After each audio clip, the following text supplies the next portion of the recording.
Bọ́lá Ahmed Tinubu gbé wọn lórí.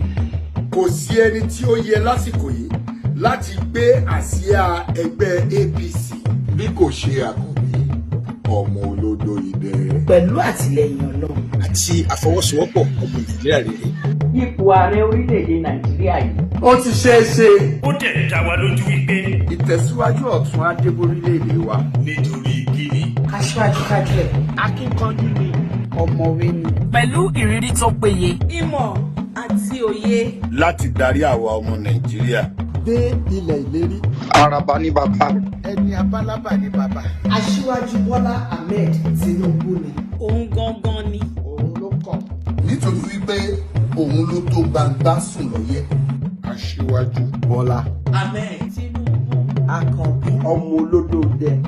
Jìjàgàbá. Tinubu for president. Gbogbo ọ̀run ti gbọ́, ó ti rí bẹ́ẹ̀, ó ti ṣẹ bẹ́ẹ̀. This message is from the League of Actors 2023.